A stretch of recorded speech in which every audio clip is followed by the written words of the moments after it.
রাসূলুল্লাহ সকলেই বলেন সাল্লাল্লাহু আলাইহি ওয়াসাল্লাম।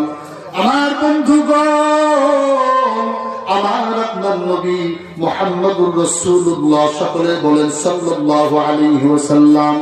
আমার পয়গম্বর বলেন, ও আমার উম্মতের দল, আমি নবী তোমাদের জন্য দুইটা জিনিস রেখে গেলাম। জোরে বলেন, কয়টা জিনিস?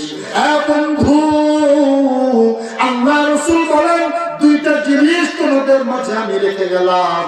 এই দুইটা জিনিস যদি কোন আল্লাহর বান্দা মৃত্যু পর্যন্ত ধরে রাখতে পারে, পৃথিবীর কোন বাতিল শক্তি তাদেরকে দমন করতে পারবে না।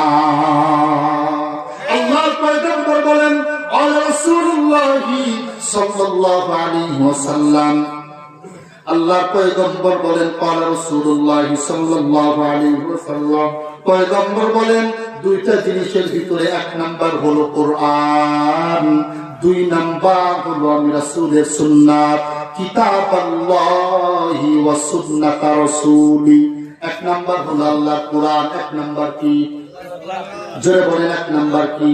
এতটুকু কথা বলে বয়ান শেষ করে দেবো ইনশাআল্লাহ। আল্লাহ নবী বললেন, এক নাম্বার হলো আল্লাহর কোরআন, দুই নাম্বার হলো আমার সুন্নাত।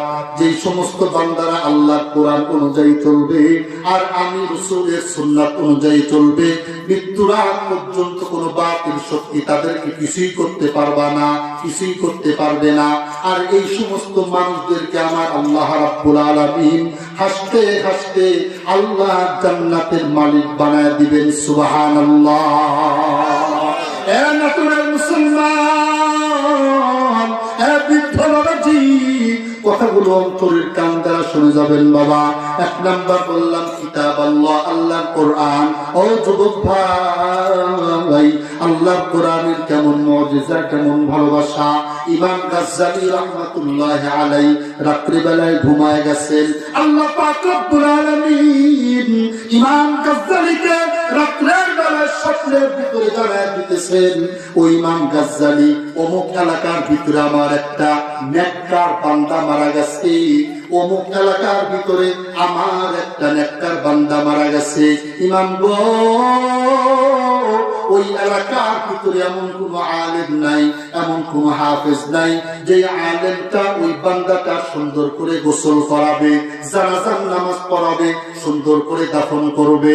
ইমাম গাজ্জালী রাত্রিবেলায় স্বপ্ন দেখতেছেন। আল্লাহ পাক রব্বুল আলামিন ইমাম গাজ্জালীকে রাত্রিবেলায় স্বপ্ন দেখাইতেছেন। অমুক এলাকার নাম চিহ্নটা আল্লাহ পাক ইমাম গাজ্জালীকে স্বপ্নের ভিতরে দেখায় দিছেন। ফজরের নামাজ পড়া ইমাম গাজ্জালী রাহমাতুল্লাহি আলাইহি ওই রাস্তা দিয়ে হাঁটা শুরু করে দিছে। ভাই, ওই রাস্তা দিয়ে চলতে চলতে লম্বা ইতিহাস, এত বড় ইতিহাস বলার সময় নাই, সংক্ষিপ্ত করে বলতেছি, কথাগুলো বুঝে যাবেন। ও মুসলমান বাবাজি, ইমাম গাজ্জালী ফজরের নামাজ পড়া আল্লাহ পাক রব্বুল আলামিন যেই এলাকার নামটা স্বপ্নের ভিতরে ইমাম গাজ্জালীকে চিনা দিছে, দেখা দিছে, ওই এলাকার সামনে দিয়ে যাইতেছে।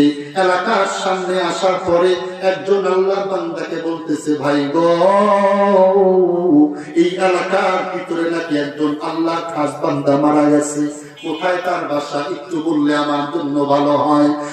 ভাইরা আমার, ওই লোকটা বলতেছে, হযরত, এই এলাকার ভিতরে কোন বান্দা মারা গেছে নাকি এটা আমার জানা নাই, আপনি আরেকটু ভিতরে যান, আরেকটু ভিতরে গেলে আপনি জানতে পারবেন।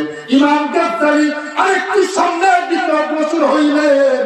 যাওয়ার পরে আরেকজন লোককে বলতেছে, ও ভাই, এই এলাকার ভিতরে নাকি একজন আল্লাহর খাস বান্দা মারা গেছে। কোন আল্লাহর বান্দা মারা গেছে একটু আমাকে বলেন, তার বাসাটা একটু আমারে চিনায় দেন। লোকটা বলতেছে, হুজুর, কোন নেককার বান্দা মারা গেছে নাকি এটার খবর তো আমার জানা নাই, কিন্তু একজন দরিদ্র মানুষ গরিব মানুষ, অসহায় মানুষ মারা গেছে, এমন কোন হুজুর নাই যে হুজুরটা জানাজার নামাজ পড়াবে, জানাজার নামাজ পড়ানোর পরে তার দাফন করবে। ইমাম গাজ্জালী বলে একটু বাসাটা চিনা দেন। ওই বাসাটা যখন চেনা দিছে, ইমাম গাজ্জালী আস্তে আস্তে সামনের দিকে অগ্রসর হয়। সামনের দিকে যাওয়ার পরে দেখে একটা লাশ বারান্দার উপরে শোয়ানো। ভাইরা আমার, বন্ধুরা আমার, ইমাম গাজ্জালী দেখলেন আশেপাশে কেউ নাই। ঘরের ভিতর থেকে আস্তে আস্তে একজন মহিলার কান্নার আওয়াজ বের হয়। ঘরের সামনে থেকে সালাম দিলেন, আসসালামু আলাইকুম ইয়া আহলাল বাইত। কে? বলে আমি ইমাম গাজ্জালী। কি কারণে আসছেন? বলে এই মাইয়াতকে দাফন করানোর জন্য আসছি।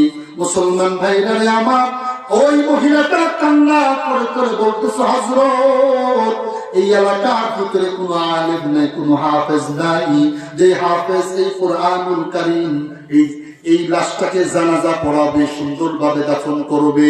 আল্লাহর ওলি ইমাম গাজ্জালী রাহমাতুল্লাহি আলাইহি কয়েকজন মানুষকে ডাক দিয়া সুন্দরভাবে বান্দার গোসলটা করাইয়া, সুন্দরভাবে কাফন দাফন করাইয়া, জানাজার নামাজটা সম্পূর্ণ কইরা কবরস্থানের সাথে যখন নিয়ে গেছে, কবরে রাখার সাথে সাথে কবর দিয়া জান্নাতি খুশবু বের হইছে। জবান আওয়াজ খুলে বলেন না সুবহানাল্লাহ।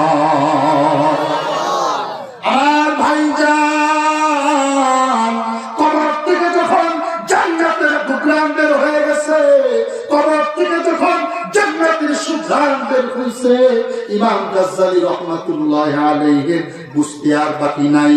কাফন দাফন শেষ কইরা আবার ওই বাসার সামনে গিয়া বলতেছে, ও বোন, কে এই লোকটা আপনার কে হয়? কে মারা গেছে? মহিলা বলতেছে, হুজুর এই লোকটা আমার বাবা, অনেক আগে আমার মারে আমি হারাইছি হুজুর গো।